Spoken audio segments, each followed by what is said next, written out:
Hi there. This little video is going to look at how to answer the 8-mark how convincing question on the GCSE History Paper 2. So it's a question that some students struggle with, but it's quite formulaic in your approach on how to get full marks for this. So it's basically looking at how far you believe in the interpretation of a source. It's worth 8 marks, and you should spend 10 minutes in this. So you can kind of see down here the recommended structure that we suggest. So first of all, an introductory sentence just on the overall convincingness of the interpretation. And then you should have 3 convincing or unconvincing paragraph points. Okay, so using the source, then saying why it's convincing or not. And then you should have a convincingness point about the author or the date. And then finally, you should have a judgment on the overall convincingness of the actual interpretation. So a couple of do's and don'ts. First of all, it's not really about judging reliability or usefulness. It's all about what the source says.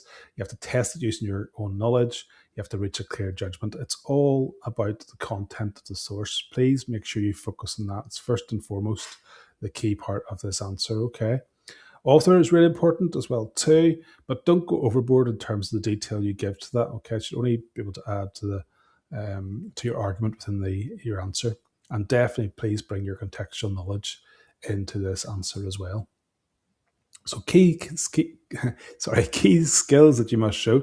You have to, in order to get the high level marks, the 8 marks, focus on the argument in the source. Okay, make sure you look at what the argument is in the source. You can support and challenge the view. You have to use specific contextual knowledge to back up your points. You have to keep linking it to how convincing. It's really important. How convincing is this interpretation? And then finally, make a final judgment. If you do all this, you're definitely the top level and on your way to getting 8 out of 8. Okay, how do you go about answering this then? Well, you start off with a judgment, an opening judgment about the overall convincingness of the actual source. Okay, so you could say, I'm convinced in some ways, I am partially convinced, or I am not convinced. Okay, this directly answers the question. That's what the examiner is looking for.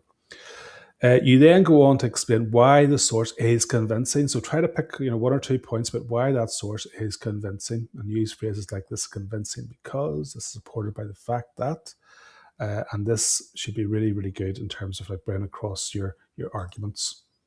You also should actually look at what's not convincing. So there might be elements within this that are not convincing to you.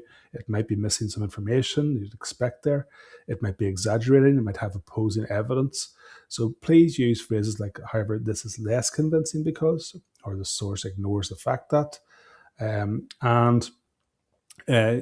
One key fact to point out, you can actually get full marks by using 3 convincing or 3 unconvincing, but it's best practice to try to use a mixture of both. Okay, so I'd really suggest that you try to do that. Try to use a mixture of both convincing and unconvincing in your 8-mark answer. There's one part you have to try to include as well too. Consider the perspective, look at the author or the date, and try to link that there into your answer. Okay, does it make it more convincing or less convincing? So you could add, things about bias or viewpoint. So the author may be biased because, but please don't overdevelop this. Keep it short. You've only got a certain amount of time for this, and you don't need lots and lots of detail to get full marks for this. But definitely mention the author and bring in why that might be convincing or not. Okay, and then final judgment, end with a very clear conclusion. Overall, I am partially convinced because, or whatever your conclusion may be. Okay, so summarize your argument and then use it to answer the question. There's a couple of sentence starters here you can use. So we've got one there for opening, agreement, disagreement, evaluation, and conclusion. And these are really, really good to try to memorize for a top class answer. Really good. If you're practicing these, try to use these types of sentence starters that really help with making your answer really clear and top level. Common mistakes. So talking about only the source, not using any knowledge, that's a big mistake.